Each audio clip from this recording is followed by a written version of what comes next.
as any budget expert. When by any stretch of imagination, we're not any expert in budgeting and so on and so forth, but we were able to pick up one or two lines. Firstly, Mr. Kofa, good evening. Mr. Fyneah, I'm sorry, good evening, and just introduce yourself again for the benefit of those who are just joining us.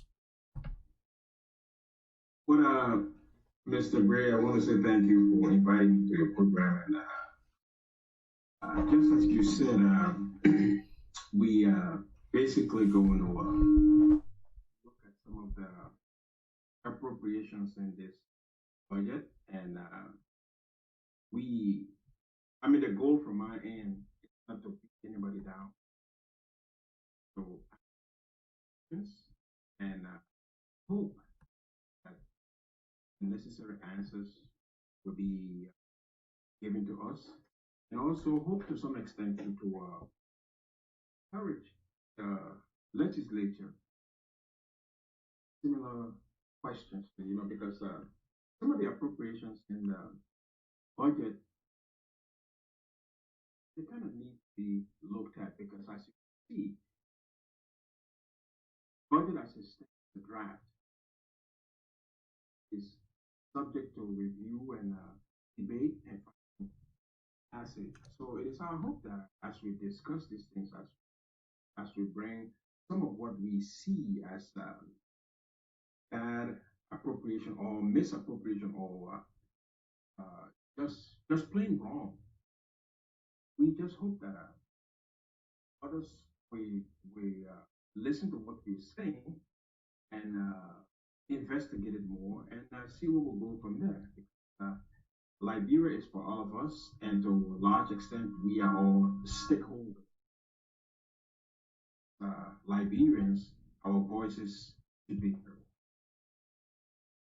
All right, let's see whether we still have sound. We should pass by the sound situation, but I hear folks are saying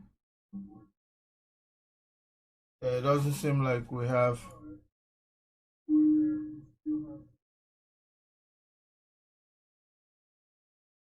But I hear folks are saying. All right, so I want to believe we do have sound. Yes, thank you, Mr. Fyneah, for that opening remark. Thing is, it can be also a touchy subject, especially when so many folks are,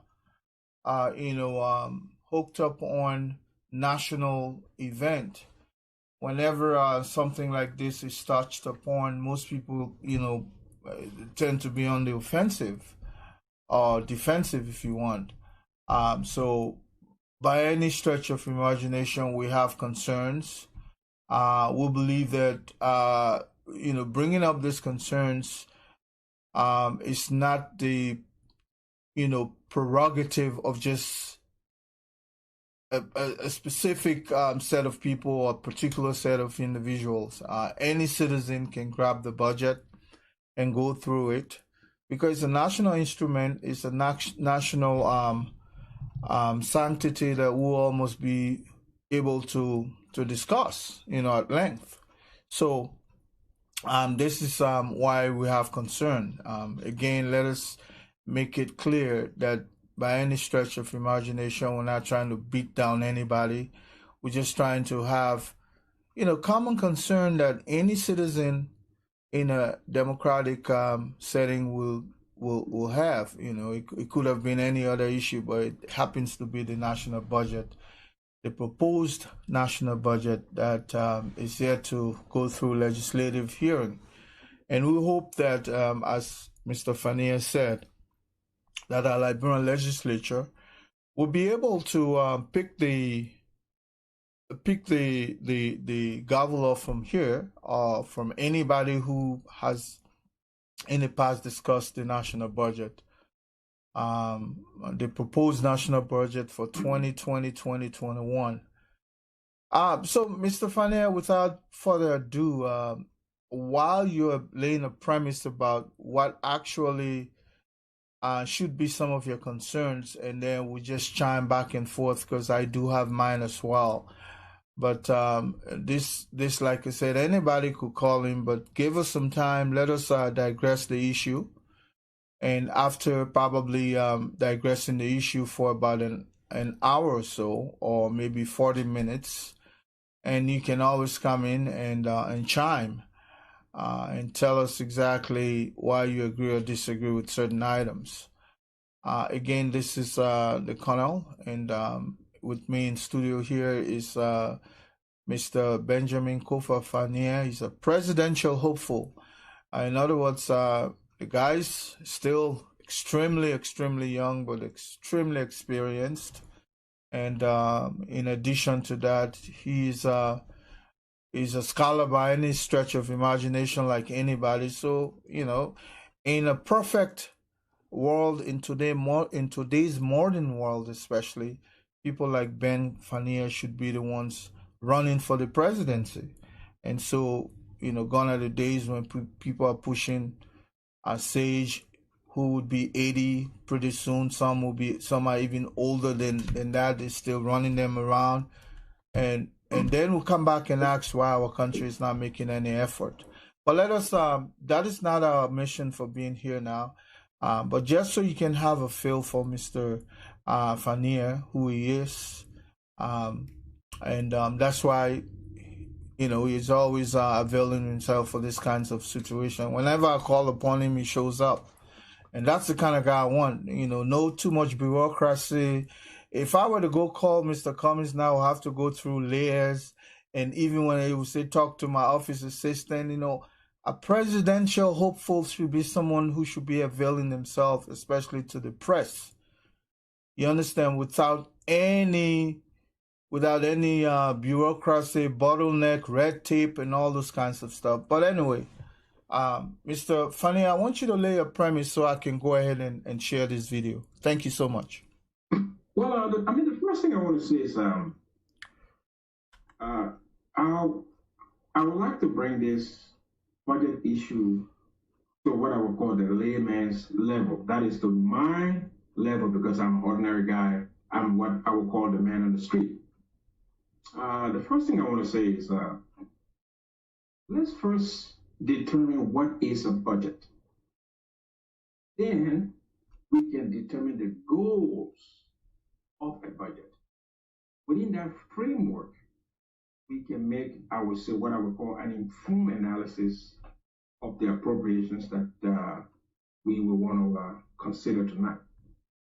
The budget, it just basically estimates expected revenues and expected expenditures. That is, all the things that you are seeing, all the numbers, significant amount of them have not even been gotten yet. They are revenues that the government expect to get in within a fiscal year. They also have donor, assistances, all of that. When you look at that concept in terms of the expectations, that's why sometimes you can have shortfall. That is some of the things that we expected to get or expected to earn, we didn't get them. Then let's look at the goal of the budget. The principal goal of every budget is economic growth. Now, economic growth with the sense that that growth would improve the living standards of its people. That is the most important element. The budget is targeted at economic growth that is ultimately targeted at improving the lives of the people. So what do we mean by that? When the budget is set right, the impact of that budget will be reflected in the lives of the people. That's one of the main things we are here for tonight. Because a significant number of the appropriations within this current draft budget, they are in no way, shape, and form geared towards improving the lives of Liberians.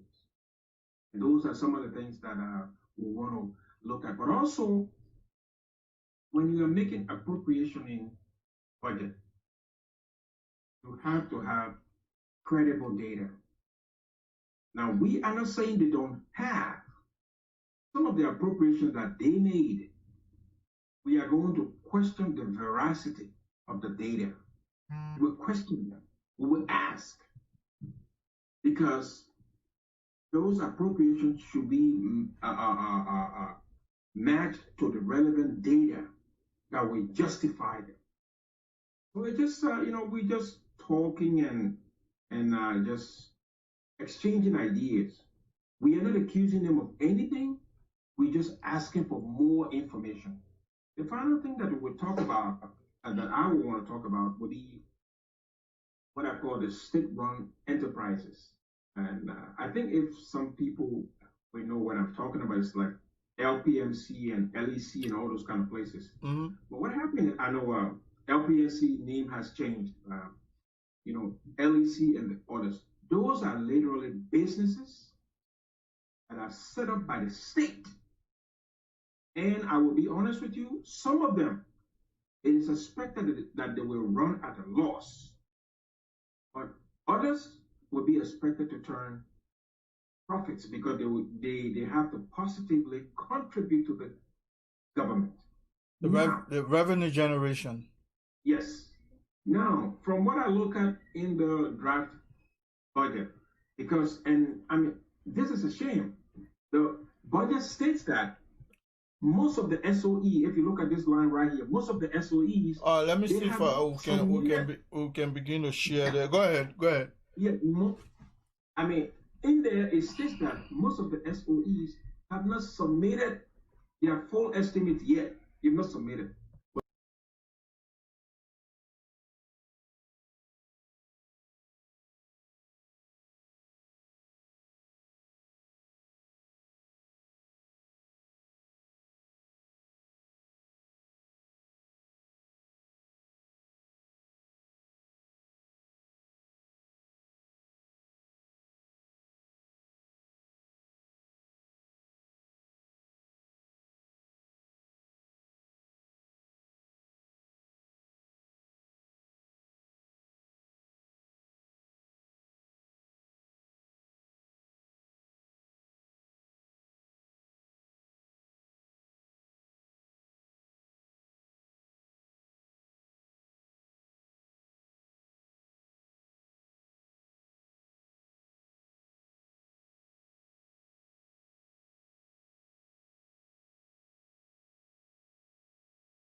Then I go back to the issue of who cares? Why should we even pay attention to the national budget? I think you started touching on that because you said the ordinary people must have a feel for what their life will look like in the next year and a half. That is the objective. That is the cardinal objective of every budget of every government. Economic growth that will ultimately lead to the improvement of the standards of the living of ordinary people. So they must care. And to a large extent, I would say that care should be addressed through that elected representative. That's why we have the House of Representatives. It is my hope that all of us will raise enough issues to an extent where some of these appropriations they will be addressed because, like I said earlier, they make no sense. One thing I want to just put in the way, if you look at the budget of what we call the Minister of State, I mean, it's a little over $10 million. A little over $10 million. Now, if we look at that amount, then we ask ourselves, how is this an indication of a proposed strategy? How? I mean, let somebody just tell me. I don't know. I'm just asking. Because if we look at all the appropriation, if we break them down detail by detail, then we ask ourselves, how do these appropriations fit within our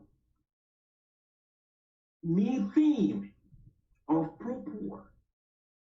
Because when we are pro-poor, I would expect the government and our cost to be lean and effective. I don't want to spend a lot of money on individuals. I want the bulk of the appropriations to benefit the Liberian people. That's what the budget is meant for. It's meant to benefit the citizens. Thank you. All right. So I'm at the same time I'm trying to see if I can get things done here.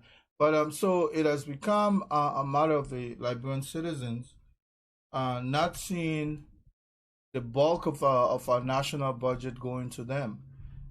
So if we look at the key individuals or the key priority, you talk about the Ministry of State for Presidential Affairs, which happens to be the corridor which the president's own expenditure, his annual expense, his annual upkeep of that office, also is sourced through the Ministry of State's budget. If I may seek your indulgence, that's how it's set up nationally. The Ministry of State actually houses or is where the president's budget, I think, as well as the vice president. So you should expect that the Ministry of State's budget will be slightly higher because the president and vice president's annual budgets are also sourced through that corridor, correct? Well, I will not expect it to be high, especially so if our mantra is pro-poor. I will not expect it to be high. Well, I don't believe I'm talking about the size of it yet, but I'm just trying to see the various corridors where Yes, the that's what it falls under. But what I'm saying is that some of the appropriations are too high. Okay. They're really too high.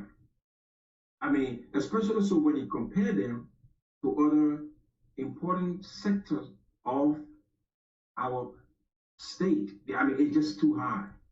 All You right. know, if you compare that Uh-huh. to health, you can't even make a comparison. If you compare that to agriculture, you can't make a comparison. So it should be in a way where the bulk of the appropriation are going to sources that actually need them and that will actually impact the lives of the people directly. Because that's the goal of the budget. Okay. So such as Like I said, agriculture needs to be the backbone of everything we do. okay. Healthcare needs to come next. Education needs to come next. Then we have to look at LEC. LEC, we give them enough, but we also need to demand performance. We need to demand delivery of service. Because it's weird that we have this institution there, then we're paying so much money to them, but we don't get return on our investment. So as we give them funding, we also have to demand what we call return on investment. We have to demand service. Mm-hmm. We have to demand quality, value. So LEC must work. Well, I can before we start talking about the Liberian budget, I want us to look at what the LEC is doing. Yeah. What the LEC is doing that would demand, and also some of the items that caught my attention. For instance, the wife of the president, who is allegedly running a humanitarian endeavor, is also sourced in our budget. One has to have at least the one has to have a clear indication as to why should we even need further funding from our budget, which should not have even been the case. Every budgetary process every budget, everywhere in the world, this is standard, this is SOP. They have something called monitoring and evaluation. Based on that report, that's how we'll be able to increase or decrease funding for an item. Yeah. But if we just throwing money out there and we have no report or assessment in terms of the performance of the item we are funding, then there's something wrong with us. That's why it brings me back to the lawmakers. When these things come up, these are some of the reports that they should demand. Or we give these people $10 million last year. Can anybody show us what was achieved from the $10 million that we gave you guys last year? Those are the kind of discussions that need to be had. Then you can justify either your defunding or increase in funding. But if we don't look at all those numbers, we don't look at the details, we don't even call for audits in terms of how the funding that we made available was utilized. But we continue to fund, there's something wrong. That's what I'm saying. I hope by these kind of exchanges, others will come and say, no. We need to inquire. We need to investigate. We need to ask questions. We're not saying anybody is a thief. All we're saying is we want documentation in terms of how funding was expanded so that we can either, increase your funding or we can defund you. Well, it seems as though the total annual budget, including the amount of money that was, the amount of budget that was, the amount in the budget that was inherited from the Madam Sirleaf administration, as sharply, I'm looking at a decreased budget compared to what Madam Sirleaf had when she was leaving office. Let me see the total amount of money that was appropriated for this year. Our budget, in other words, is in decline as opposed to one would hope that we should be in the billion, at least $1 billion by now, but we're still going downward. So growth, that also tells you of our annual growth since the incumbency of this president, of this administration. Reason I'm saying this is because I'm looking at the total annual budget just before we start, perusing the some of the items. Maybe I could be wrong here because I'm seeing like the budget has gone up a little bit. I'm looking at the total amount of money that was appropriated for annual 2020-2021. Because I'm really not seeing. Hang on. Maybe Mr. Fyneah can help me out with that.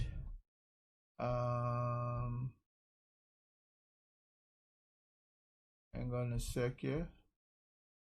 So we know exactly what number we're working with before we start looking at the line items.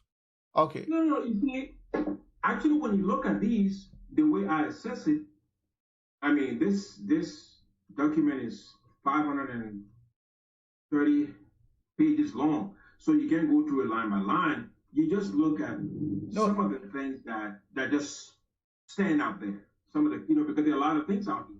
You just look at some of the key things. Let me highlight, say, for GDP growth, we have a negative 2.5 for 2019, and then we have a negative 2.5. That's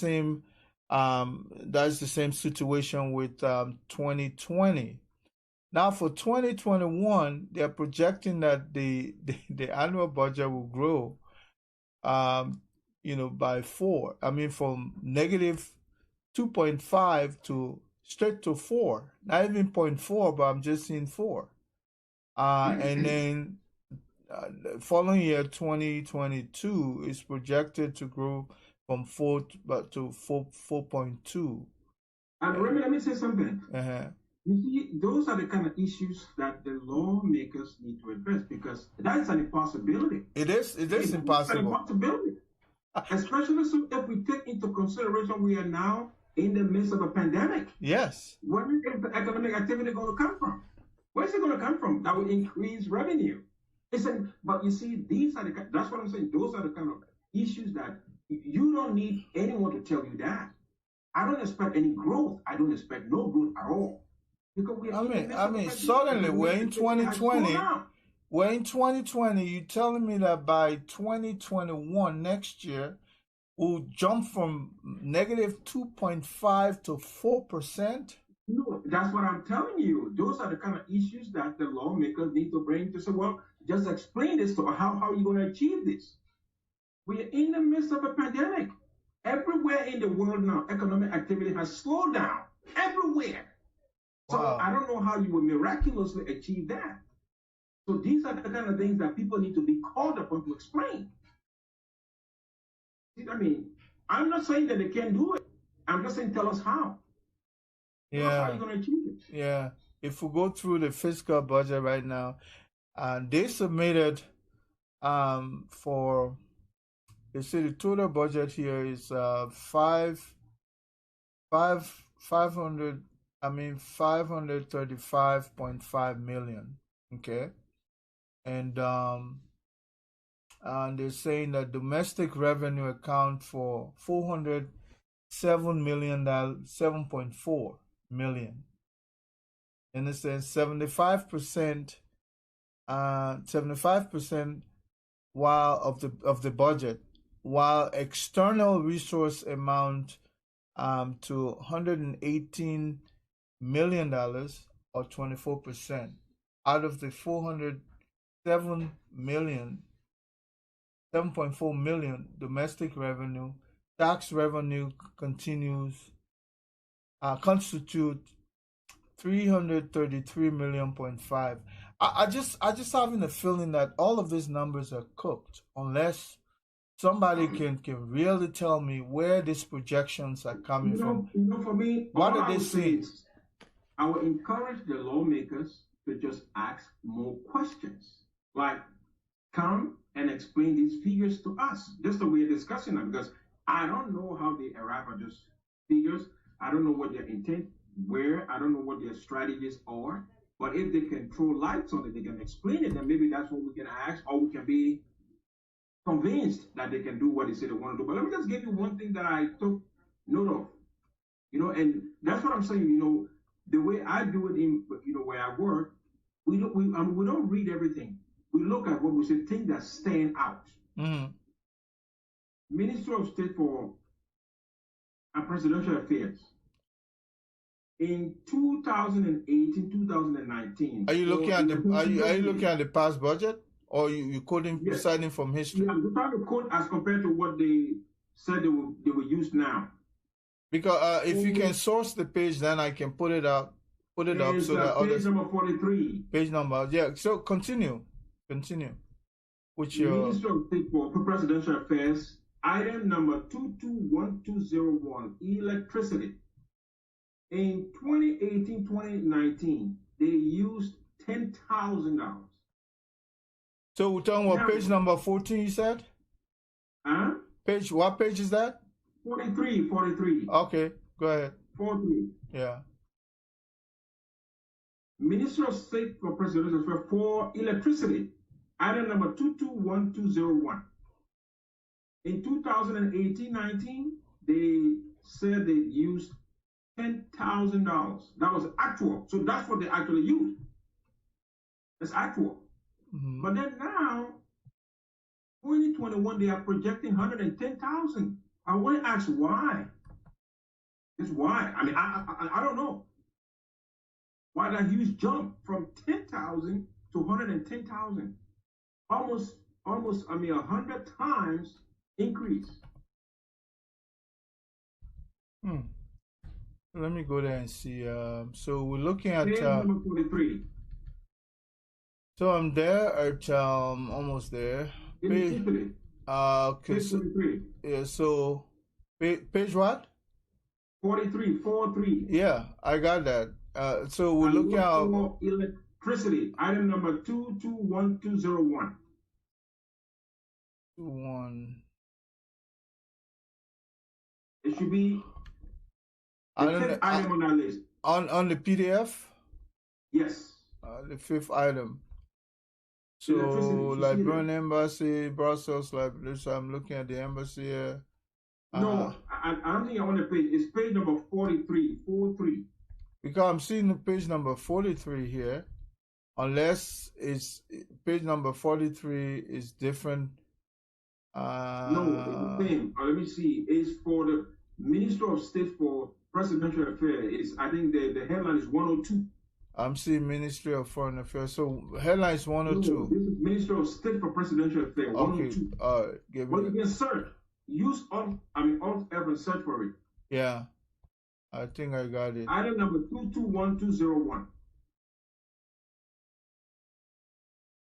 221201. Okay. I'm almost there. Electricity, that's what it is. So you okay? 221 221201 is electricity. Okay, I got it. Electric City. Yeah, you see that in 2018 and 19, this is actual. They used 10,000. That's what they said. That was actual means what we actually use. Right. But if you look at 2020, 2021 is 110,000. I'm asking why. Why that huge jump? It's 100,000 over. Yeah. Wow. So I don't know why. Maybe they can tell us. Somebody can explain that. So you said which year they jumped to 110,000? In 2018, 2019, it was 10,000. Yeah. In 2020, 2021, they are projecting 110,000. Wow. So I'm like, why that huge jump? Maybe somebody can explain it. Somebody can justify. I don't know. But for me, it is just too out of the way. It stands out. Mm-hmm. I don't know, and man. Look at scratch card. Look at scratch card. I mean, on that same line. On that same line, there's scratch card. The first one says scratch card went from 5,000 to 25,000. Can somebody tell me why? What I'm saying is we have the same building, almost the same amount in terms of staff, but why the increase? I don't know. I'm just asking why. Refuse collection, if you look at that, refuse collection trash, it went from 16,200 to 32,400. So I don't know if they expect to use, to have more trash. Especially so now nobody's going to work. No, nobody's going to work now. They slow down, less work happening. I don't know what's going on. Like I said, I do not know. If they can tell us why these increases occur, maybe I will understand it. I don't know. But they just stand out as unusual. Well, somebody's arguing that say it's just a forecast. Well, even a forecast, some of us who are managers, that big because they affect other things. You don't just throw figure. You don't just throw figure around. Then at the end of the day, you say we'll have budget search for. The forecast cannot be that big because it will impact other things. That big forecast will reduce something else. Budgets are mostly historical. You have to look at past expenditure to be able to project future. You don't just throw figure out there like you throw a magic wand. But there's an item that you and I talked about earlier, which was the issue of government does not collect revenue, especially most of this revenue, especially sales tax or yes. Sales of goods and services. They don't have a digital system that track, because we don't have a VAT system. Maybe we do collect taxes other ways, but when people go to buy their goods and services, those systems are not automated to say you'll be able to track sales. So where did the originator of this budget? That is on page number on my pages, page Number 6, where you can search for, you can just search for what they call consumer price growth. You can search for that. Consumer price growth. Okay. Is 6 on your Page number 6 for me. okay. Page 6.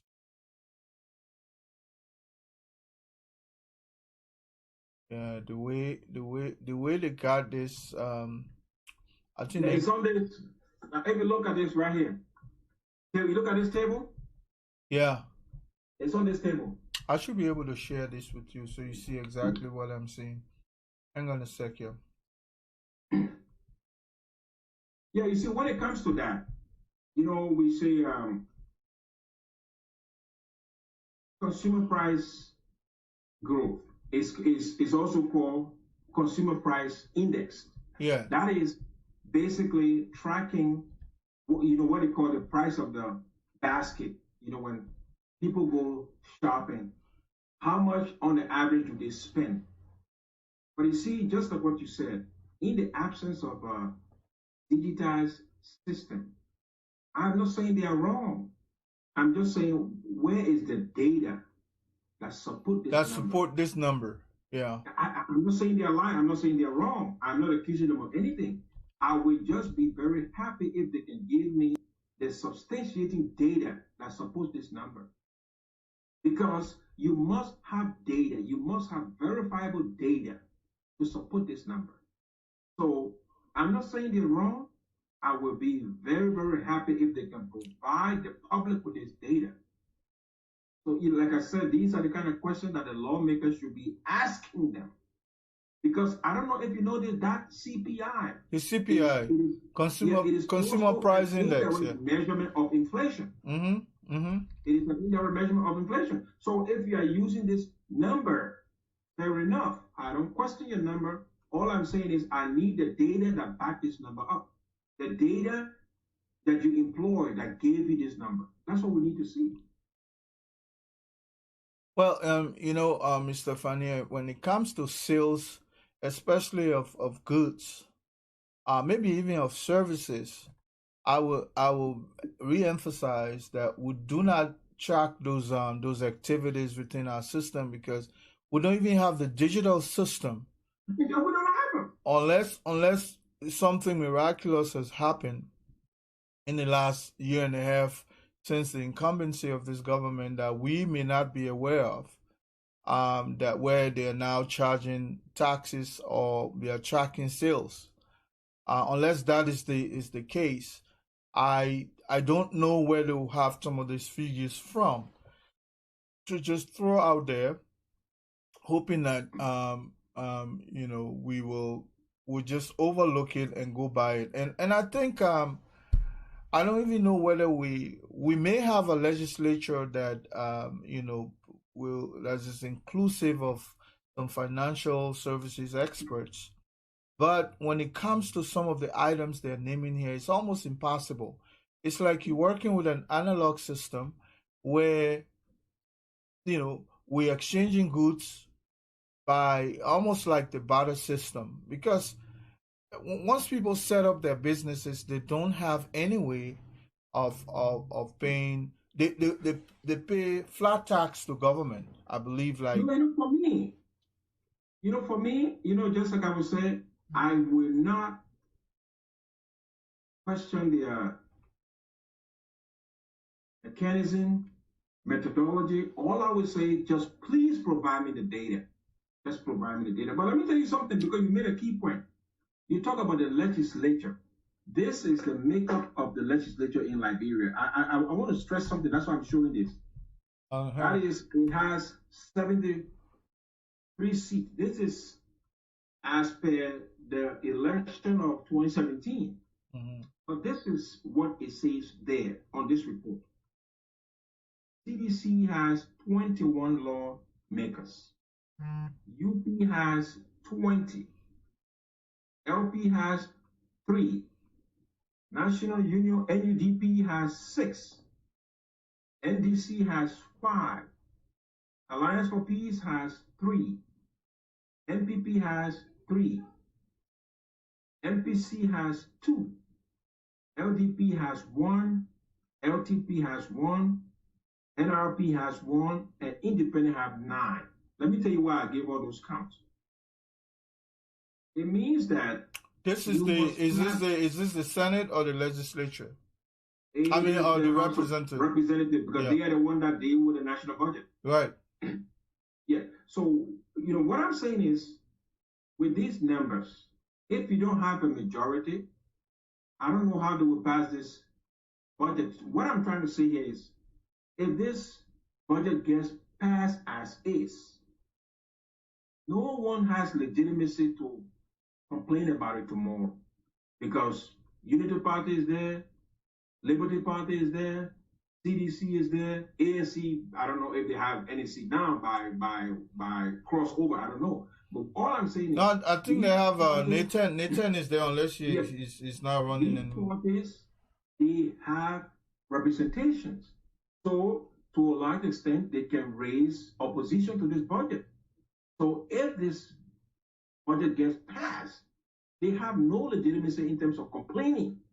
Now, it don't represent them or this and that, because they have lawmakers present. CDC doesn't have a majority. They don't have a majority there. So every opposition party needs to make sure that whoever they have as, whoever they have in that house as representation to air their views.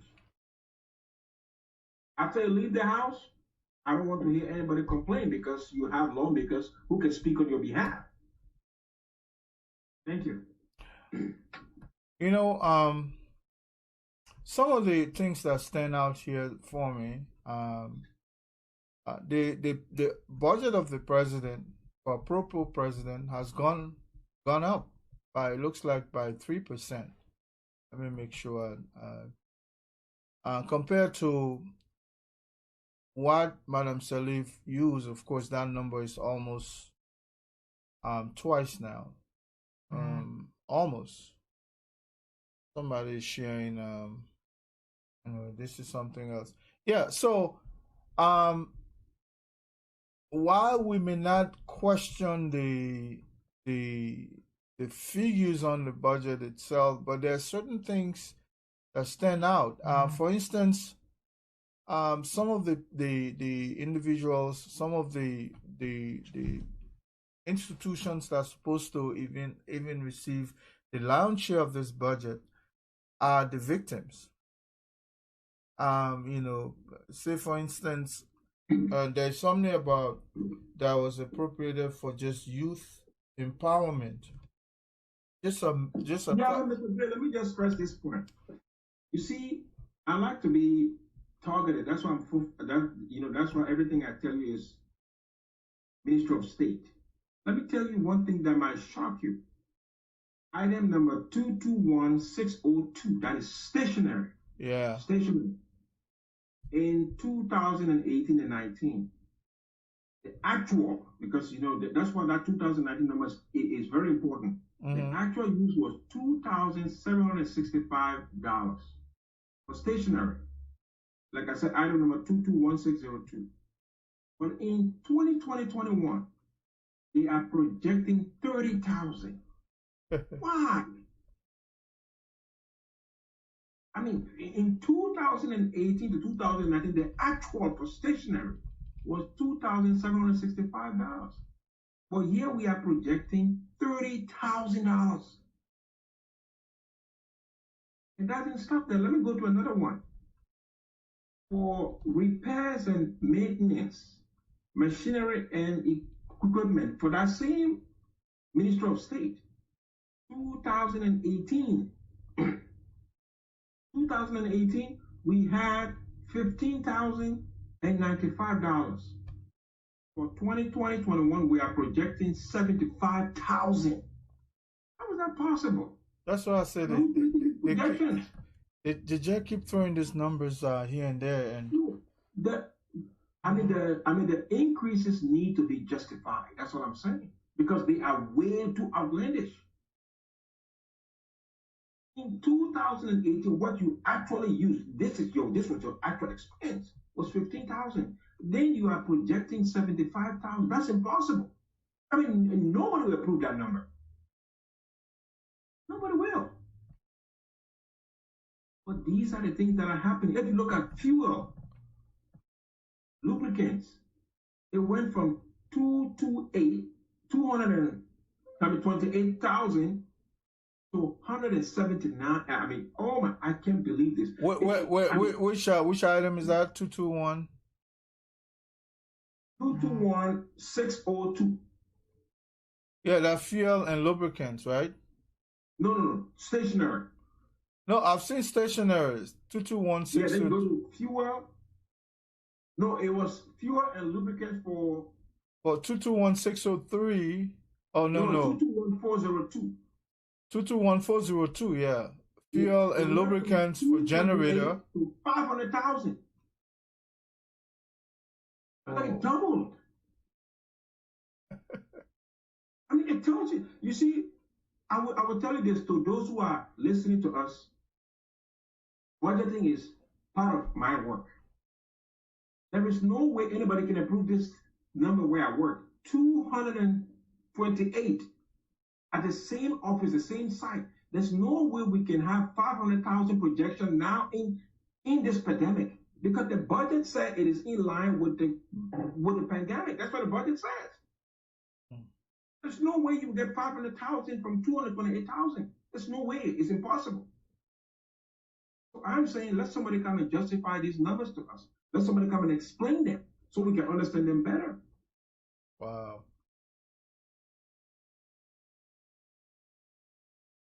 I mean, definitely. I'm looking at certain line items that seem to be on the decrease. No, you see what? Let me tell you what they're doing. You know, it's like what these guys are doing. Like they throw you baits, then they do. It's almost like they're playing what I would call musical chairs. Mm-hmm. You know, moving things around with the hope that you will get confused. Look at what was it? What was it? I just seen it right now. What was it? Wow, look at operational expense. No. For Item number, where is it at? Oh, I just seen it right now. Okay, look at item number 221,602. Yeah, the stationary again. Yeah. You know, if somebody can justify that increase, I will be happy. And I mean, let's say 221,204. 221,204. Tax collection from 16 from I mean, look at the number 16,200. It went up to 32,000. Are we going to get more trash now? Are we generating more trash? Well, we increase our population, even though we have not done a census. They're saying, I mean, every 10 years or so, we should have a census. No, I want to say this, Raymond. I'm not indicating anybody is stealing. I'm not indicating anybody is a thief. I'm only saying I need more data to back up this number. Let somebody convince me that the numbers are accurate based on the data that they have, and let's see those data. So this 221,206, isn't that is that the Minister of State for Presidential Ministry of State for Presidential Affairs? Yes. Yeah, they're really throwing these numbers helter skelter, and I mean, you have folks who come to say, "Oh, you know, it's just a projection." Well, projection. But the don't know that, because if you say they are just projections, fair enough. The more you project in one area, you have to decrease in another area because you have a final figure. So you are affecting someone else if you do that. Refuse collection. So In 2022, they expect that the refuse collection will drop. Yep. But then, but then in 2021, I I mean, I like to make my own projection. I believe that this budget for 2021 going to 2023 is one of the most important budget. Because elections is ahead in the municipal election is in December. Definitely, you expect that number to increase. Every sector here will have a will spike up because even refuse collection, to come from 2019, 2020, from 2,682 to 32,400. Oh God. Okay. Now maybe I'm going to play the host. I mean, for a while. I want to ask you why you think there is not much emphasis on agriculture in Liberia. Why do you think so? You know, anything. I think our folks are used to instant gratification. If you pay attention to agriculture now, and that is a future investment, you will start yielding the profit if you were to pay attention to agriculture, unless you have um you know where we have this genetically modified kinds of crop that will turn around in 390 to 180 days. Most of our crop, because they're organic in nature, they will take time before you start yielding some profit in that sector. So for them, that would be, delayed gratification. People need instant gratification. So they will look at sectors that where they'll be able to. We're mostly a country that thrives on overhead expenses. We're not looking at investment for the future. In no uncertain terms would you go to agriculture and play priority there, because there you just investing. You will start yielding the profit later on, which is where the focus should be. But unfortunately for our system, especially when you have this kinds of event like um, election coming in the next couple of months or so, so people will definitely want to appropriate budget to something they can collect right away, as opposed to you know sowing seeds for the future. I think to me that would be the only motivation. Could be wrong. Yeah, because you see, I will say this as far back as 2002, when I worked with the United Nations, there was extensive research made, especially so in relation to Africa. It was determined back then that Africa can rise, and what they said, Africa can bring about millionaires if there's active and almost widespread investment in agriculture. Two things we have to our advantage. We have the land, we have what they call arable land. I mean, in Liberia, you throw any seed, you don't need to do anything. I mean, that seed will grow. Mm. Then we have a youthful population. 65% of the people that call themselves Liberians today, they are under 30 years old. We have the human resource in terms of manual labor work.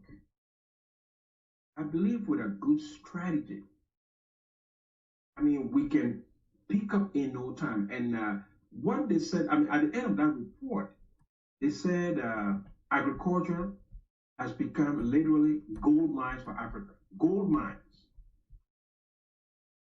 Then I look at what we do since 2006. We had 12 years of the UP. It just been haphazard. No. I mean, I would call a sustained program, government-backed program, sustained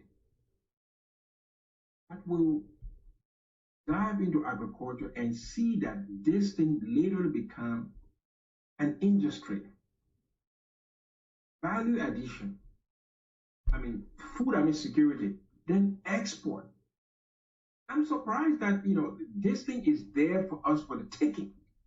Despite the resources we have. Norway, a few years ago, before Norway discovered oil, their principal resource was fishery. Fishery. They just had an ocean. Norway. The country was surviving basically on fishery. We have the luxury of having the ocean. We have the luxury of having arable land. I'm talking about we have huge land mass in Liberia unoccupied. All we need is the strategy, dedication, the commitment of the government to get this thing going so that our many young people, 65% of the population under 35 years old, that's almost 2 million young people without jobs. 2 million young people. So until we can come up with a sufficient strategy, because I'm trying to stress on this because the Ministry of State is allotted greater money as compared to the Ministry of Agriculture. The Ministry of State has more money than the Ministry of Agriculture. But that's what I'm saying, that the Ministry of State, you mean the minister, but the Ministry of State is where the president sources his I do understand that, but that is not the basis for having more money than what could possibly improve the lives of the people. Okay. Oh, I agree.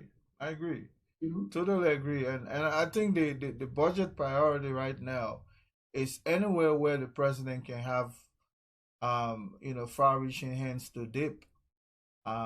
Because majority of the line items I see there, these are money probably that would be allotted based on instruction from above, whoever.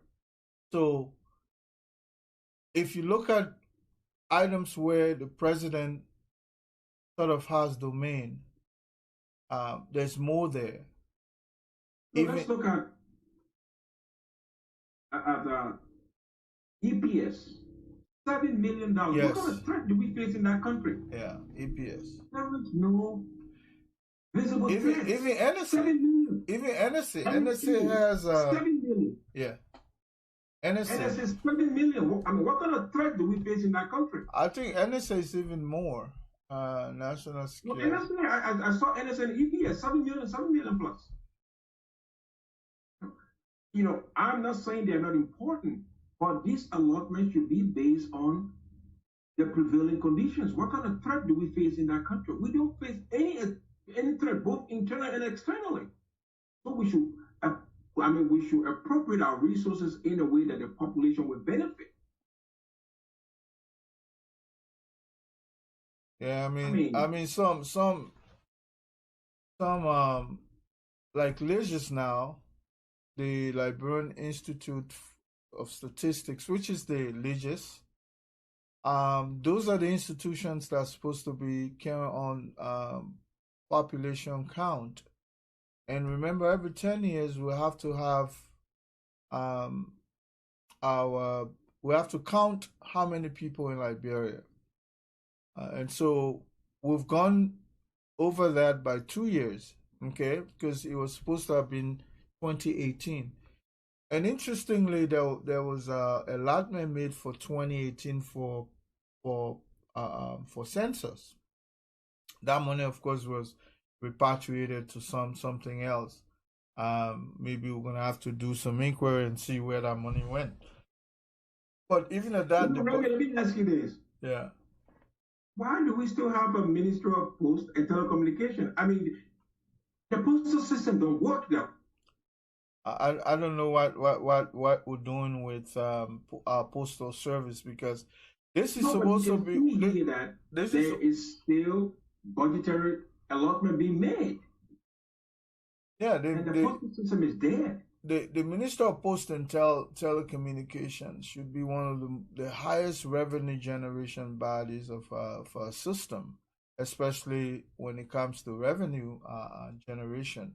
But because the system is less innovative, definitely nothing, government just spending money there, but I don't see anything that is yielding. We do need some of these agencies to exist because we do have international expectations to meet. For instance, our this agencies work in tandem with most of these bureaus that have been set up now. Bureau of Communications, say for instance, the Minister of Post and Telecommunication probably was responsible to issue frequency prior to the creation of telecom, and now they created the authority, which was even getting funding mostly for international sources. And all of these kinds of government parastatals now, they're just dormant. You have the telco, which is the Liberian Telecommunications Corporation, and then you have LTA, the authority. So because the authority, is responsible now, I think, to issue frequency and other things. To be frank, all of these agencies, you see that they're interwoven, they're interlapping in their functions. So government just spending money when you could crunch all of those things, and most of this ministerial, establishment could be crushed to just a bureau. You understand? You could make them into a bureau and just subjugate them into one big agency. This is my thing. I do not mind government spending because I want to emphasize this for the people who are listening to us. Budget, the aim of the budget is economic growth.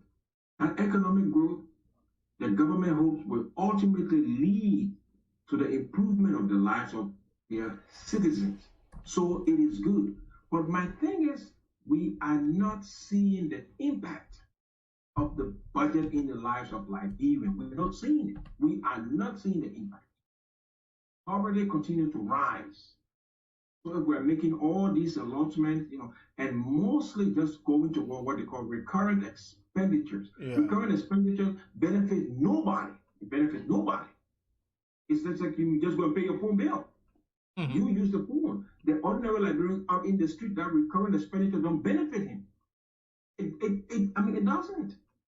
So until we can design it in a way where ordinary Liberians in the street will feel the direct impact of these budgetary allotments, we're going nowhere.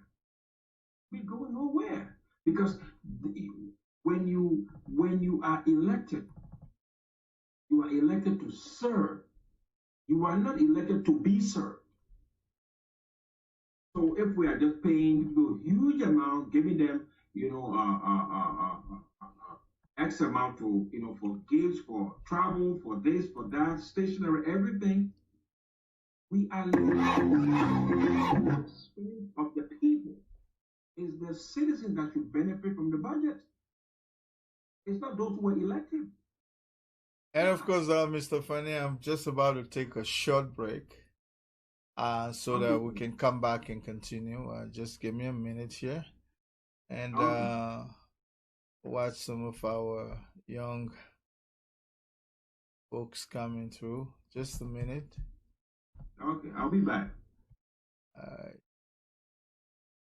And for our listeners, I would like to welcome you to our broadcast tonight. And of course, as I indicated earlier, it's not that we're any budget expert. We're just snipping through the budget for 2020, 2021, and some of the items we see that are troubling.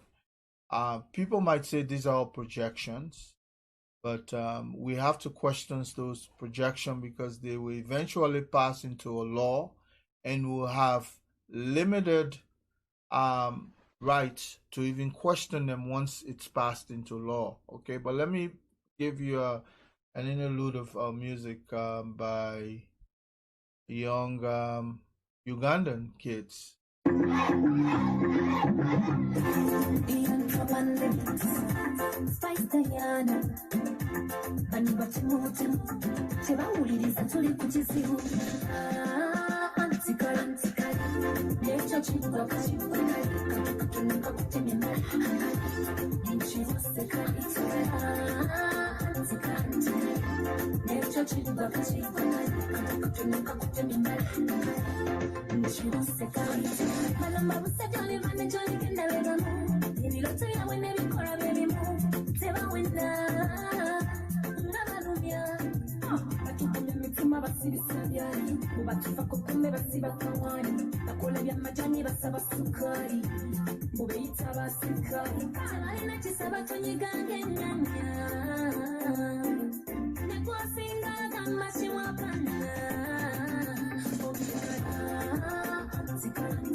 And of course, we're back here, and this is the Colonel.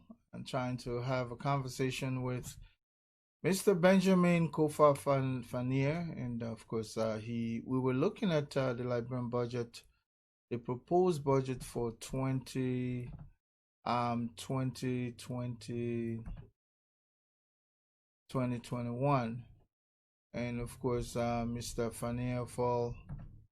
I hope I've not lost him. It seems as though he left the. He will come back through. But as we were looking at the Liberian budget, and just to have inclination of what the budget is comprised of.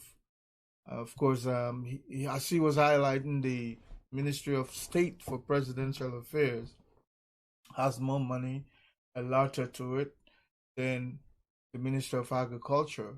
And we all have agreed that agriculture is the way forward, especially since we have the ability to produce.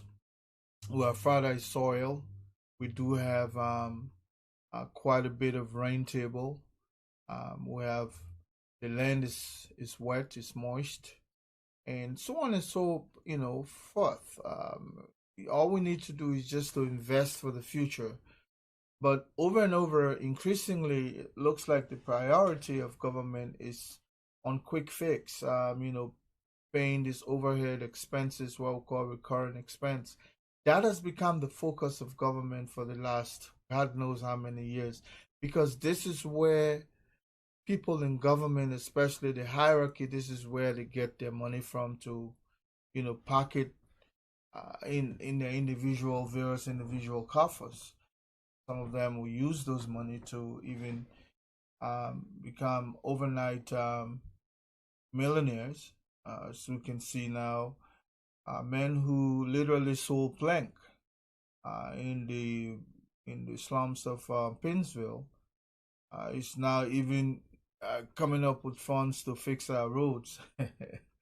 I'm not even talking about some of the things he has done for himself in terms of building humongous school that in excess of $4.7 million.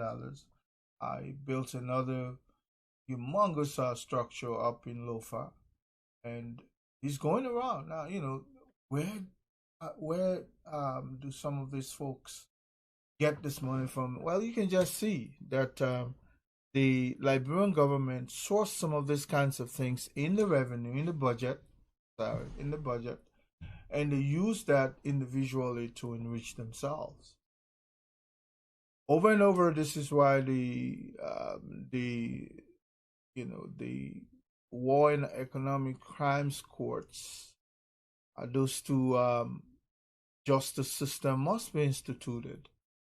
I'm hoping to have in my next broadcast, I'm hoping to have one of those lawmakers, one of those incoming, representative hopeful, so to speak.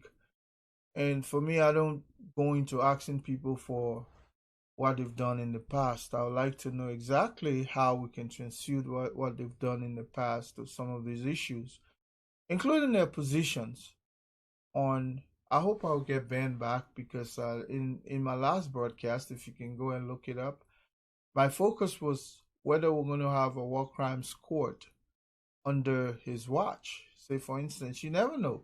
Everybody has an ambition. Sometimes when people start these things, will laugh until you wake up one morning, then the national anthem is playing. That's the individual who's the next president.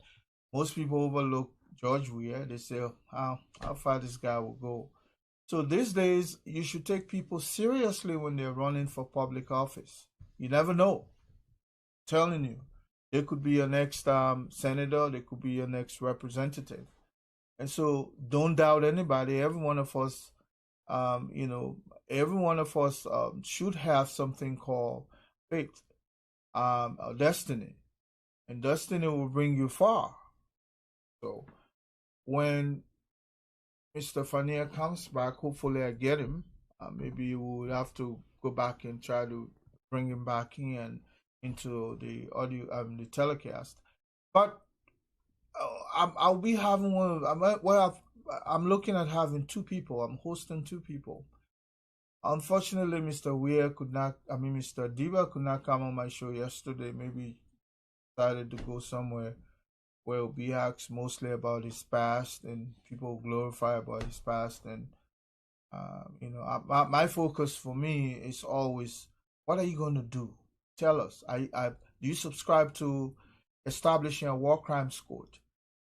Are you convenient telling us about your position on rape? What about, the number of abuse, corruption? I'll look at you. Tell me line by line where you belong, and some of these things will stay as record.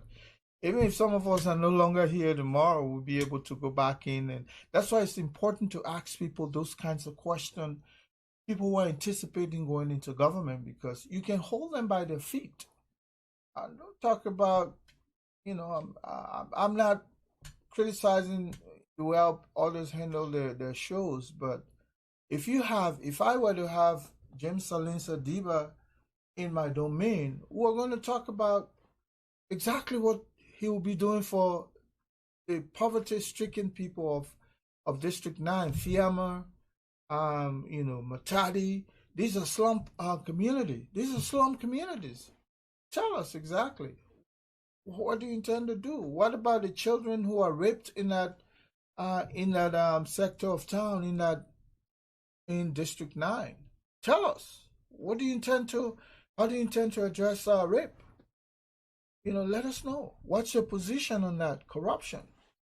People are pocketing public wealth that's supposed to go to the disadvantaged communities. Ontario used to have one good school district, and the school system is it functional? You being a representative, what are you going to do there? Hopefully, it will come back to me and say he wants to appear on my show. We're not going to go talk about open it, silencer, close it. Those are they're not important right now in the midst of our life as a people. You understand? The past is always the past. Look, the best part of our country is ahead of us. Stop talking about the past. It was based on glorification of the past that a president is in office today who can even demonstrate some of those so-called happiness he created yesterday for people that are living today. Majority of the kids who probably put him in office, they only were pressured by the waves of history. Some of them are clueless about Mr. Weir because they were not even around when he played soccer. Now it's important for them that those are the individuals that are supposed to be benefiting from a president, not from someone because they play soccer in the past. Yeah, that could be an impetus for putting them in office for some. But always find out what is the capacity of this individual to change my life. That's why I was saying that these budget allotments, these projections, should reflect the generation of today. We are almost 90 point something percent poor. In other words, only a tiny minority, maybe less than 1% of Liberians actually benefit from this budget. If you take a look at the budget, there's absolutely nothing for our Liberian children of today. The Minister of Finance, who is the individual that's supposed to even transform the lives of Liberians, are literally telling Liberians to remain beggars by increasing the salary of lawmakers who probably provide token to them on a periodical basis. I mean, this is the Minister of Finance that's supposed to be seriously thinking of way to improve and enhance the lives of 90% of Liberians who are poor. He's suggesting that let's pay your lawmaker more because this is where you go get your, literally reducing people to beggars. Now look at the revenue. I mean the budget. How many Liberians can actually say there is something in there for me? I can go to rural development, Minister of Rural Development. I don't know if it's still in existence, or Minister of Public Works. Minister of Public Works. That when I'm singing about roads, connectivity, and all of that. What's the budget for roads, or Ministry of Public Works in general? You understand? Revenue generation instrument like water and sewer. Government is still funding those places for its survival because you do have some civil servants, but this should be autonomous agency that will be paying revenue to government. At the same time, put their own responsibility on the number of staff they employ. Government should not be paying employees of LEC, water and sewer, all autonomous agencies or public corporations, unless those public corporations and government will say, well, this is where we'll get revenue. Well, it looks like you're paying more than you're getting, because if you look at water and sewer, government is getting peanuts. but they foot all the responsibility of these organizations, and yet they come annually and source them on under a budget, and but they're supposed to be generating revenue, give government portion of the revenue, pay their staff, foot down overhead expenses. If you as a government running these agencies and they're not yielding the expected result, then put them out for people to privatize them. Because I'm telling you, if we have an LEC that is privatized, they will know exactly how to generate revenue so that we don't encourage waste. Because we do have a lot of people who, electricity is not it's not cheap. Same thing with the telco. Why should government be focusing on these kinds of entities and then paying their workers, paying their staff, covering their overhead expenses, and then people can just grab a telephone from there and then call straight overseas. Now we do have other means of generating revenue, but those revenues don't really mean anything unless they're properly managed. Unless they're properly managed, government should have nothing to do with those things. Government should say, well, we're going to bid out Telco, and then annually we expect to get $2 billion from Telco. How it will happen? It's nobody's guess. You find a way. And I can tell you, telecoms are some of the ways Rwanda is getting. Rwanda does not have any say much about its telecommunication sector. Most of those things are privatized, but they pay they get 4 cents out of every 10 cents. If you can get 4 cents out of every 10 cents of revenue generated from that sector, definitely government revenue will expand.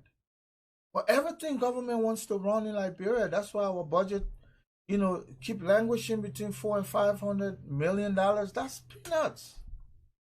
And nobody seems to have the idea, because these are instant gratification. Every year they come to prepare this budget, and they'll use those money. They don't go by this budget projection. They use as they go, and then they run short, because what they expect to get from donors externally, those money may or may not come in. For instance, now they have global pandemic. Most countries try to hold on to what they have because of the future that is uncertain. But meanwhile, we join budget talking about international assistance. That's why we keep borrowing, because now the only thing you can get small loans here and there. You cannot survive by living on credit. Definitely, it's not possible. So this budget is something that should be questioned. And I was hoping that so-called proper administration now will begin to look at a way to privatize most of these agencies. Forget about, you can still have dominion to ask private organizations running these corporations to hire people you think, it's called networking. You can still send people there, but if they're managed to private agencies, definitely government should just set aside and expect, for instance, telecommunications. A company can come there and create the enabling environment for fiber optics. We've been talking about the fiber optics forever. I think the guy who is on indefinite suspension right now, Ivan Brown, they put quite a bit of construct into place, even though he was in the authority, the Liberian Telecommunications Authority. But then Telco probably that is responsible to creating the facility for fiber optics. I understand they've done quite a bit, but these agencies need to be privatized so that government can say, I expect $1 billion from Telco every year. Then our budget will move from, this tiny $500 $1 million to. This is what one small chiefdom in Nigeria, you know, puts up as budget every year. That's why an entire country is so rich with resources, because we don't think outside the box. You oppose Madam Salif, you come look for innovative ways to make sure that our revenue generation is up. We don't have VAT system, and now they're talking about um, CPI, consumer price index. How do you determine price index when you don't have a digital system to track sales and services? How do you? So these are all fake things. That's why we always run into, and if a smart person grabs this and looks at it and go by line, I mean, I saw so many flaws there. I said, no, this is not possible.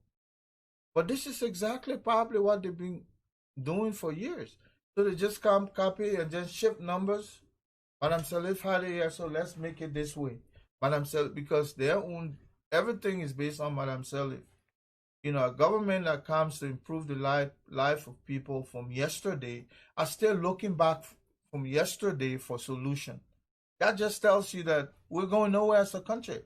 And if you have to look at your former relationship as the best relationship that you ever had, then definitely you should have stayed with that relationship, so to speak. But Liberians who keep going back, oh, Madam Salif did this, so we're doing it. And they want to do it even twice harder than her, than our administration, because that is their resource. That's their recourse for answers. Everything. Where's your own creativity? The budget is here now. Where's the creativity in the budget? It's just like they're shifting numbers so that, oh no, we can't go over that $530 some million. Oh no, we can't. Well, if you talk about investors coming in, I'm pretty sure we may not have the numbers, because our population being 5 million is a teaser. It's most people will say, well, what are we working with now? When you talk about the Nigerian telecom market, for instance, when you talk about Nigeria, it's about 200 and some more, 300 and some more million people. Say, oh yeah, that's a bigger market. Talk about Liberia. That's why when they deny Liberians outside of Liberia, they deny their citizenship. It's hurting us more. I mean, I'm not saying that. Look, the size of Rwanda is the size of Buffalo County. That's the size of Rwanda. But there are 12 point something million people. Just one small Buffalo, not even the entire Lofa County, just Buffalo. It's the size of Rwanda. They are 12 million. So when they talk about telecommunications in our sector, in our country, you're talking about reaching 12 point something million persons. When you come to Liberia, we're still estimating 4 point something. That's why we need to do the census. Hey, we need to do the census so we know exactly our population growth. So these are the numbers you'll be submitting to investors. They were no longer 5, we're 8 million people now. Just come and invest in our country. But nobody's thinking about that. I bet the money that was sourced for census has been used in something else, But make that projection, because you need that number to be able to convince people to come and invest in some of these private endeavors. Why would government be responsible for water and sewer? Public utility? Well, source it out. Why would you be thinking about LEC? That's why electricity is so expensive. Source it out.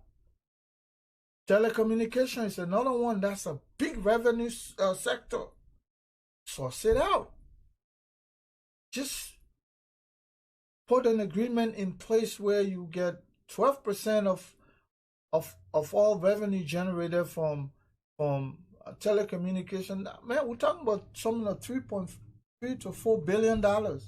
We will not be languishing with this Small budget we still have every year. We're talking about five. What would you do with $500 million when about 400 already using for uh, for for uh, for expenditure, overhead, recurrent expense? What are we doing? I was expecting that the people who are project. That's why this president does not have thinkers. He's surrounded his people.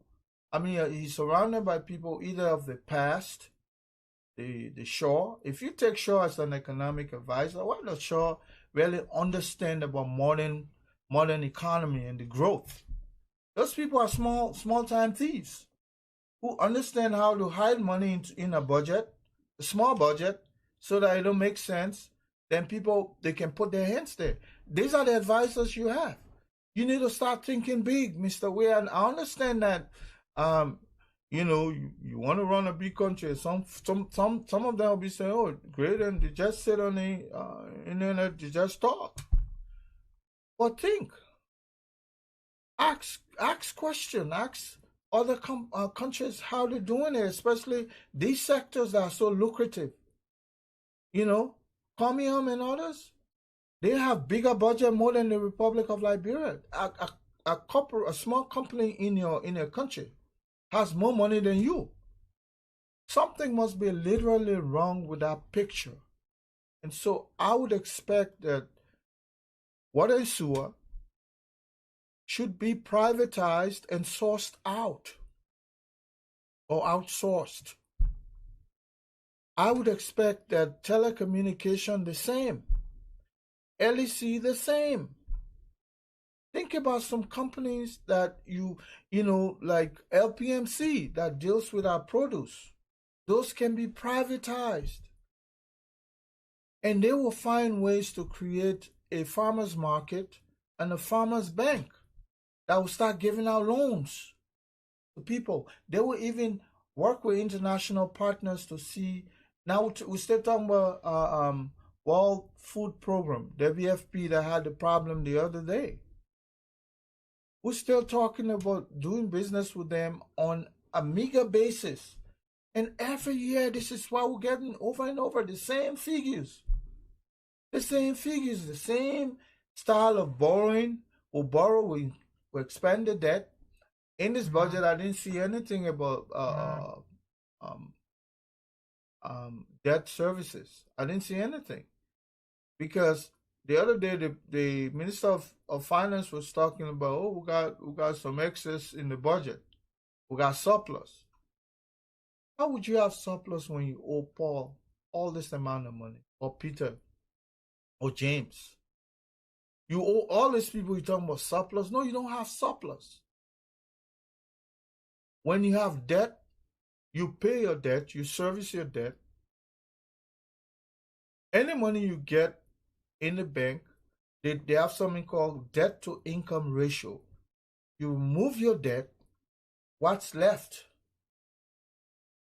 It's an income. Then they look at the ratio between your debt.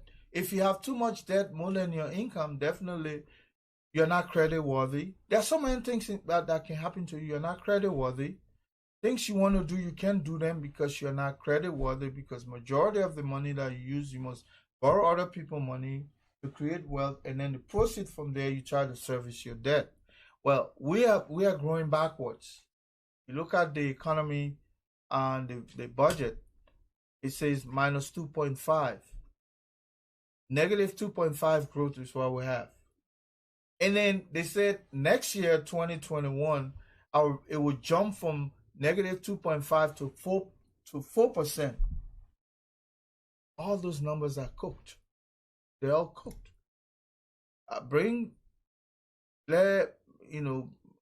One thing people don't know how to tackle the guy called Samuel Toy. When he's talking, gesticulation is just a matter of distraction. I'll tell you one way I used to grab him. I use epistemology with him, on him, under the Palava Hut. I wait when he gesticulates and he talks all of this. Then I just get the tautological part of it and put it into perspective. you said this and this. Now this cannot be this. You can't say um, a negative and positive in the same sentence. There will be a spark because those two not supposed to be in it. I mean, I'm just trying to demonstrate to you how I used to handle this guy when he came from high school, entered the university, talk the same way. No sense. But don't look at the gesticulation, listen to the words. Most of them don't make sense because the reflection of what he says, all that gesticulation, is the growth of the economy. As Minister of Finance, we came from a 4% growth to now negative 2.5. All that gesticulation, that's what it means. That's how he thinks. That is the fruit of his thoughts. So forget about all that dancing is doing, making all those noise, because this is exactly what porn artists do. They use body language to distract you from the real truth. Don't look at him. Listen for the words. Gibberish. This is the manifestation of all of that gesticulation. And so that's why they're so angry sometimes. And I'm telling you that the opposition don't even need to do much. I was just telling somebody that this administration is so thin-skinned. If you have an administration, an opposition black that was so perverse like how they were, for Madame Salif, she was a thinker. I mean, her administration was replete with scholars, with people who could really deliver. It's just that they too use the same old method to grow government, to run government. And if I'm giving them credit that they were smart, they should have come up with a way how to begin to privatize most of these agencies. And if they want their people to run it, they can lobby. They can sit down and craft those laws that will partly run those agencies with Liberians. And so they prioritize Liberian managers first before they bring their own international managers or wherever. Even though they're autonomous or private agencies, you can still have one or two contacts you can run there. Mittal still is 100% private, but government can still have an influence as to who they hire or fire. You understand? So if your fear is that we'll lose job in our sector, forget about the job. Think about the revenue. Because the more revenue you generate, the more you'll be able to establish agencies that will absorb Liberians. But your focus should not be to hire Liberians. Government should not be in the business of thinking about making hiring of civil servant its priority.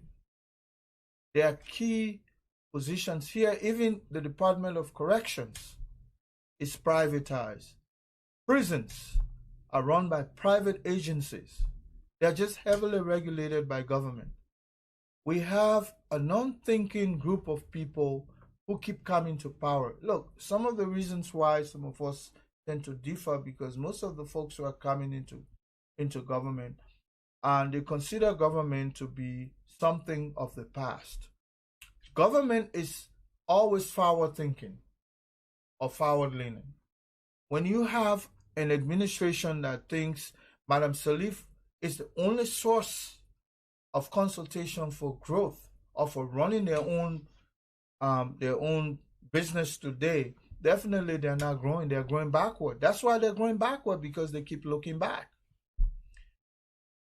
Today is a different world from 2017 when Madame Salif left government. Don't go back to 2017, the face of all the pandemic, to be looking for answers. Start looking for answers right ahead of you. It's like a man driving a car, he keeps looking in the back.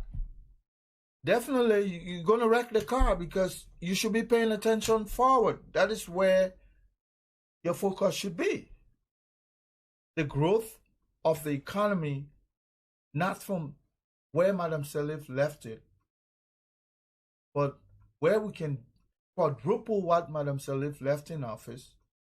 Going forward, by now we should be operating an annual budget of some $5 to $6 billion. How do I get that? Well, begin to start thinking about privatizing most of these agencies that you run yourself. That's why 90% of whatever revenue you generate goes toward service of your overhead expenditure. Who does that? Who does that? Look at this budget, how shabby it is. I'm saying shabby because mostly it's just salary. Government increasing on the use of scratch card, lubricants. We're still buying cars for public officials. Who does that? Who does that? You won't work for government? Use your own car. You want to be a lawmaker? Use your own car. Buy your own car. Government should not even be giving you provision for housing allowance, constituency visit. Although these people they will continue to make, and then the Minister of Finance that's supposed to be impartial or supposed to be separate from that branch of government, talking about paying lawmakers more so that they can dip money dip their hands from there. That's why corruption is so high. Look at what the Minister of Finance is saying. I mean, if that guy were in my administration, he's fired the next moment. Because you know what? I expect him to be the chief fiscal officer of the nation. And he's my Minister of Finance. Or he will be gone. Just by that statement. Tells me he's clueless. But Joe will just say, oh, but how the man say? Man, Socrates now, that the most smart man in the administration. Dumb thing that sometimes if you listen to Summit Tour, he's dumb. That's why the administration is so dull. Gosh. Who says that? Who says we need to pay lawmakers more money because it is from this money that they take and hand out? You're literally reducing Liberians to beggars.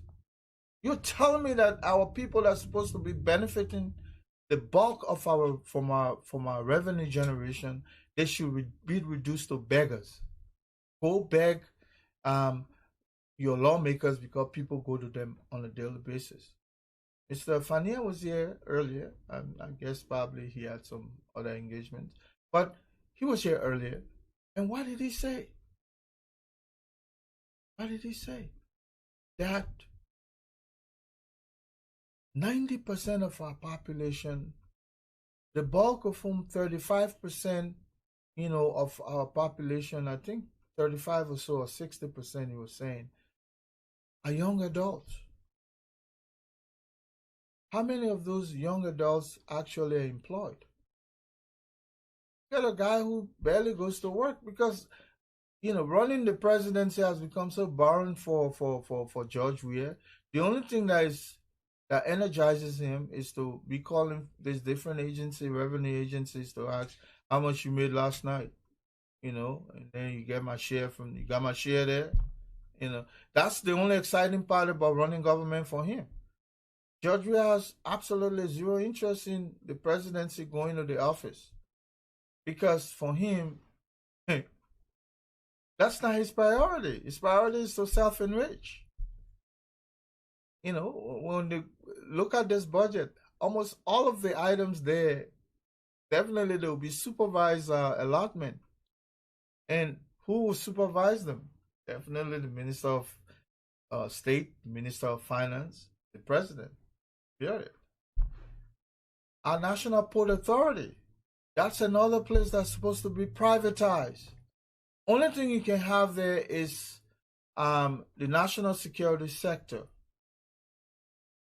How goods and services enter your country, you must have a custom part of it. These custom officers, definitely, they come from the Bureau of Custom under the Ministry of Justice. So definitely you can even source their salary under the Ministry of Justice. But the bulk of the port needs to be privatized, and government should regulate the port. This is why other nations are making so much progress as to people coming in with goods and services unencumbered. The bureaucracy is too much. The bureaucracy is too much. They have private organizations who are running the lucrative part of the port and paying government peanuts. Well, give them a quarter. Each year I'd say I want, if whoever the company that is there that is running the pier, the port, you tell them I need $3 billion every year. Let them go scratch their head out. They either take the deal or leave it. And see whether they will not try to meet that $3 billion a year. Then you trying to run it. And then you outsourcing the lucrative part to somebody who's paying you peanuts on the dollar. No sense. I mean, some of us just fed up. The other day I made a statement. I said, well, some of us will begin to look at government holistically. I mean, I'm talking about removing the minister, the LACC guy who is illegally occupying that position through demonstration. That if government spill hot water on peaceful demonstration, some of us will respond. Some people they start running with it, but for me, I'm a politician. Let me tell you, I might be in military uniform, I might have been in but one thing I learned is politics. Take it and run around with it. The day I'm ready, I'm going to Liberia. I will say it again. I'm going to go lobby the United States government through its embassy that the guy occupying LACC is there illegally. Therefore, we give the U.S. Embassy the ultimatum, since they are the largest funder, to remove this guy, or we will do so through citizen eviction. Definitely, that will provoke this do nothing government, because that's when they get active, when they see citizens trying to go on their constitutional right to demonstrate. That's when they become more active, because that's all they see. They see like this is about them versus citizens. Because the issue of you keeping someone unconstitutionally in a position that is designated for Liberians should be a national call. It should not be an us versus them situation. And this little ones around start putting up posts. Congress will carry war in Liberia. He got men training. Those are the better thing, because that's what uneducation does.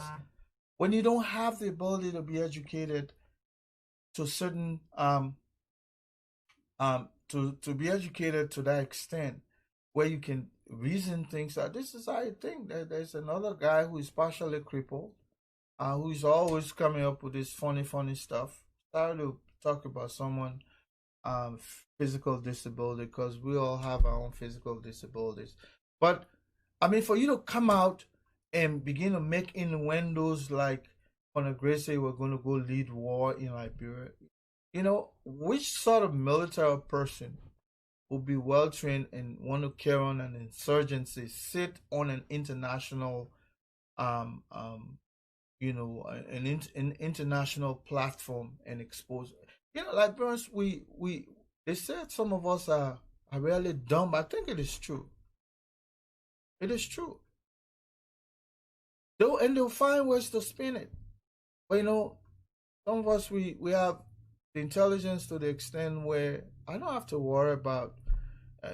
Look, even the quiet person like Martin Colley,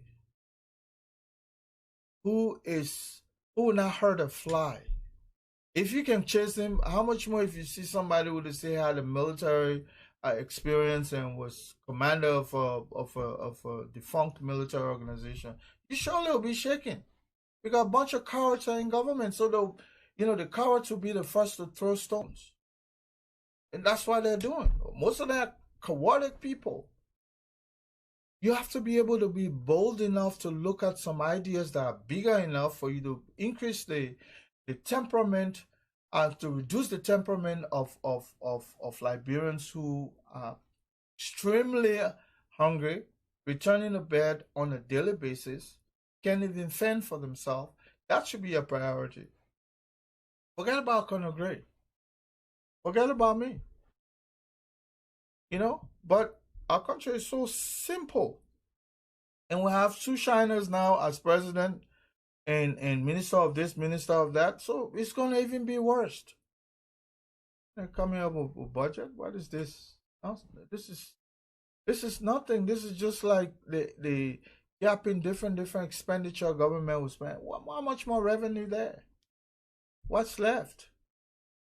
If you talking about annually the same figure for the last and whereby all of the figures Madam Salif left in office, those operations have, they mount there now almost 3-4 times. But the budget does not seem to be going to $1 billion, at least $1 billion. Because nobody has the idea. They get, lousy people in office there. You get Fangon who comes out, these are all partially literate people. They're partially literate. Reading and writing does not make you literate. Reading and writing does not make one literate person. It is the way you think and act. It's the way. For Fangon to look at a multinational corporation, and you have, that's why the other day I came up with a synopsis that some of the people within the CDC, they behave like 3-year-old. They mimic. They're like parrot and police. They mimic. You look at multinational corporation with so many different kinds of product and think that Coca-Cola is largely about sugar water, and then they have $83 billion as their bottom line. You think sugar water then Liberia should be richer than that. Fix your own sugar water. Coca-Cola got different kinds of product, including hotels. They have some of the best. They invest even in airlines. Their product range is so humongous. Gosh. They get Frito-Lay, they get snacks, they get this, all kinds of stuff for you, But it takes an intelligent person to understand how these multinational corporations generate revenue. That's not even politics. That's stupidity to the core. And then they get people who sit there and listen to the likes of Fangon, who is partially literate. He's a functional literate person. When you're functional literate, in other words, when you see bus coming your way, you don't have to have gone to school to learn. You will get off the way. Functionally, you are literate because you have, common sense to see things coming out. That's all pretty much what he has. And he sits there and talking about, I've forgotten the name of his show anyway. These are the individuals who sit there and circle this president who is already a dumb, just like them. And these are some of the words they don't expect you to use, but that's exactly what the man is. He struggles even to understand that he lives. When a man who is the president of a nation will fail to go to work to improve the lives of the people he purports to be leading, to improve their lives, when his first priority is his wife and his family, such an individual is a dumb fool. Because you know what? Why were you trying to get into the way of public life for an entire nation when your only objective is to enrich yourself? Why? That makes you a dumb. And you're surrounded by the likes of Eugene Fangon, who spew nothing but gibberish out of his mouth. You don't understand that Coca-Cola has an 83 billion dollar portfolio. 83 billion. You barely can get 1 billion for 173 years as a country. A corporation that sells sugar water, according to you, you should go back and look at some of their products. Coca-Cola even have they even invest in some of these electric cars these days. Coca-Cola, their budget is almost bigger than that of Microsoft. What are you talking about being sugar water? That when they say Alex Cummins managing a portfolio, a sector of the many portfolios, that the man knows nothing but sugar water, that's idiotic. You just like children. That's why sometimes the psychological warfare that the opposition is using on these people is just enough. Because most of these people walk the street naked if you really press on them. Look at the president coming up one time, we're talking about COVID-19, They just imagine for a president who runs a nation to stoop that low. Just see the kind of people around him. All of them, I mean, this like our country, it's disheartening. Sometimes you go to bed, you wake up the next day. For some of us, I don't blame our significant others who say, "Why are you hurting your hair?" Liberia's not going to change, and for some of us, we've made it a vow that we'll not give up on that country. Look at this budget they came up with. Look at this budget. The same 500 and some more $million. Nothing. Alam Salif left it at that. That's why they still have. Where's your growth? And still within that 500 and some more, you're still going negative 2.5. Then the lip from 2.5 to 4. As though they're talking to fools. Because the people are so stupid till they think every Liberian is stupid equally. That's why they think. When you look at a group of intelligent people who may not be that, we're not a largely educated nation, but we do have quite a bit percentage of educated people. And these are the ones that have been excluded out of this government. Government does not have, 1/19th of the intelligence of Liberians, those who really have heads over their shoulder. And imagine if those people were to be paying attention on government. I think Mr. Ware was just going to wake up the next day and start running, nude, naked. It's not strange to him. He did it in Europe before. He could do that. But hey, most of those people have given up. They've gone by their business. So then somebody's coming to say, well, if the qualified is not available, they're unqualified. Then you have the Minister of State who can barely express himself. This is a guy who can barely express himself. He's calling for a debate. What are you going to debate? That government is growing in Liberia? Is that what you're going to go debate? This guy came from the University of Liberia just maybe 2001. Never mind, you see him older like that. And probably you check his GPA is low. Very low. Because I look at this guy, what he says sometimes behaves as though he owns the country. I wonder where was he when the MPFL GOL war was taking place. because it claims to be Mr. Executioner.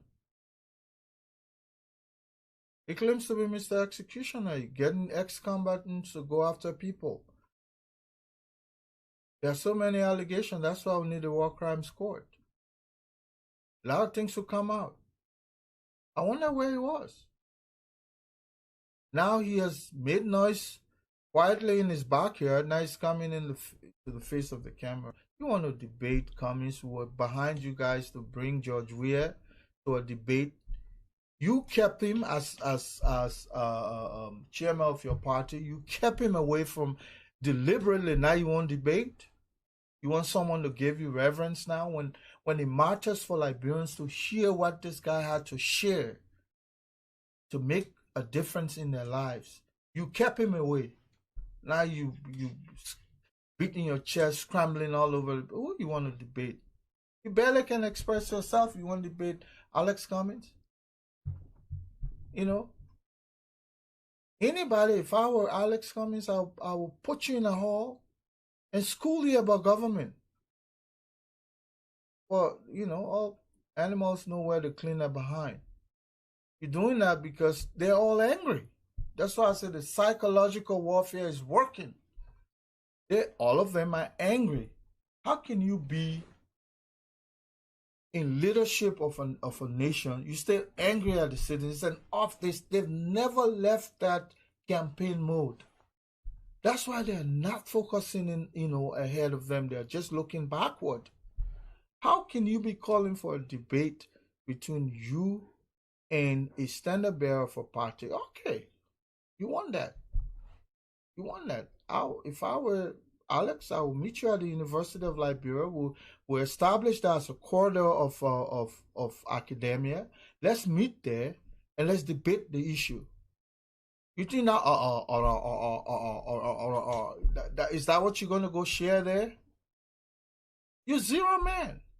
Where have you read since you struggled to probably graduate from the University of Liberia in one of those probably low-key departments?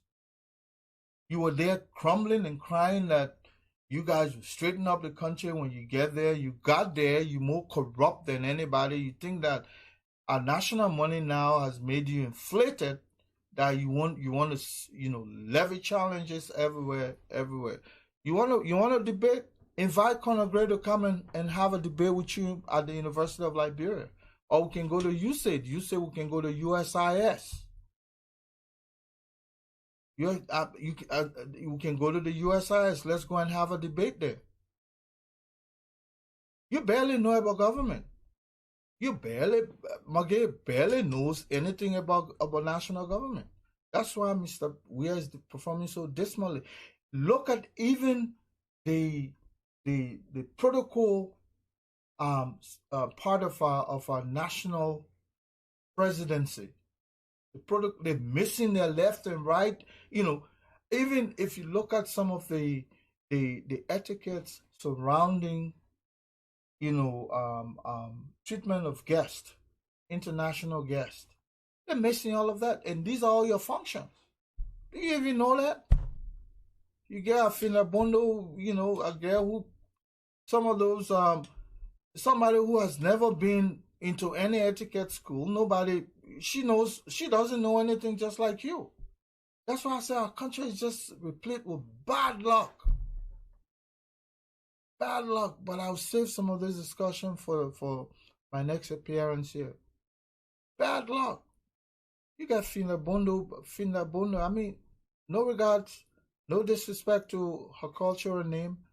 Fyneah is a beautiful name. Bondo is a beautiful name. But it's the output. In that presidential office, people are being slapped. Some people losing their lives because I believe in those kind of corridors where education is not paramount, people will resort to our traditional culture and use fetish. Probably that's why anybody who set foot in certain areas there, the next day they don't see the next day. They die. I mean, no accusation to anybody, but that's why it seems. Even up to press time, I heard somebody lost their life. One silly guy. What's his name? SELE. An ambassador. Liberian government officials keep dying. I'm not accusing anybody per se, but something paramount is not right. Either we need to pay attention to JFK, but look in the budget, how much there for JFK? The projected amount for JFK is pathetic. We've made this song over and over, and people are dying because of lack of treatment. And we're crafting budget. We're not even taking that into consideration. We're thinking about the bulk of the money going to the Ministry of State for Presidential Affairs because this is where George real life is. That's the essence of government. And when you tell you, say, Madam Salif did it, you still looking up to Madam Salif as your rogue model? Really? I thought Madam Salif should be like, should not even be in the discussion right now. Should never be part of any discussion of any future post-Ellen government. Well, repeatedly, everything is Madam Salif. Madam Salif did this. Oh, you admire her so much? Then why were you giving her all this help? It just shows that because you were not there. Now you're there. You're there. Again wants to debate. Tell him to take Conor Gray throwing a challenge to him. He's sitting down there with pathetic self. I understand you get heart problem. What kind of heart problem you get? The people of Liberia should have the heart problem because they don't see no end in sight. You're paying people to run at various elections so that you can have a grip over the first branch of government, including the plank seller who came out of nowhere. Now he's portraying himself as one of the richest people in Liberia. I mean, just look at this kind of economic, mayhem meted against our country. A man who came out of the plank field, who barely generated 12 United States dollars a month. That's the guy who thinks now that he's one of the most wealthy. How can't you look at these people and say they want to be investigated by an economics crime court? Rape is on the increase. Our young children are becoming more and more the target by pariahs. Not a day goes by where a crime is not reported, against a child. Not a day goes by. Yeah. When you see Magay, tell him, say, Conor Gray, say, you must throw a challenge to him. I'll fly over. They don't have to pay my way. I'll fly over. I'll meet anywhere. Anywhere. But I want him to meet me at an academic venue. The University of Liberia or USCIS or United States Information System. Let's go there. They have a think tank section there. We can meet. Let's discuss government. Since you think you know so much, you wanna debate Alex? Alex is a presidential candidate. He's a presidential candidate. There are certain things he can and cannot do. I'm a loose cannon, so meet me. Since you want to juxtapose that you're an academic, let's meet somewhere. Let's meet somewhere. Let's meet on an academic turf. We can go to any of these local universities there in Liberia. Just send the invitation. Just send the invitation out. Then we'll go and debate. Fine. Ladies and gentlemen, I hope I will bring somebody else so that we continue to engage this government, especially on this budget. And it's important that we begin to catch this guy, these people, before we pass this budget, and then it becomes a law. We have no way of retracking that law. By now, the fiscal budget is supposed to have gone into The annual fiscal budget is supposed to be in use because this is imagine the budget for 2019 ended June, the end of June, June 30th. By July, we're supposed to be using something called a supplemental budget. That runs for a very short time. And today is August. We've passed the midpoint of August. We still don't have a national budget. Why is government running in the first place? We're still talking about a draft because they were cooking numbers. How to present, if you take the last year 2019 2020 budget and look into it, nothing different. They just transpose numbers. They're not even guarantee how these numbers will add up. Because when you play with this kind of number, if you don't compute it into a system, definitely you're bound to make mistake. When we used to do accounting, just the basic bookkeeping. There's something called a trial balance. That thing was so difficult for some people to balance. It was not easy. This is like, whilst a debt to income ratio you have your asset, you have your expenditure, and then you have your liability. Asset to equal liability, and expenditure to match the two. Okay, so you have to balance that stuff was not easy. I mean, I don't want accountants to laugh at me before I make mistake. But that when we were doing back then, we were doing bookkeeping, basic bookkeeping. It was required in some of the courses we were doing at the university, because we were doing financial management, we were doing some economic courses, and we're doing basic accounting as well. I think it was accounting 203, if I'm not mistaken. It's been a while. But we struggled. So for some of us, writing was our thing, and then reading. And life is so funny. I mean, they have people who could not even, writing was not their forte, but when you give them that figure, oh God. Photo guys look, they will tell you exactly the figure that should balance. I mean, God is wonderful when it comes to check. But some of us struggle with figure. And little did I know that I was going to come to school here and study math and become a math teacher. Little did I know. Maybe it was because of the environment. But figures, right now, I play with figures. No longer a stress for me, but back then it was a stress. Yeah. But thank you so much. And I will branch off from here. It's 10:48.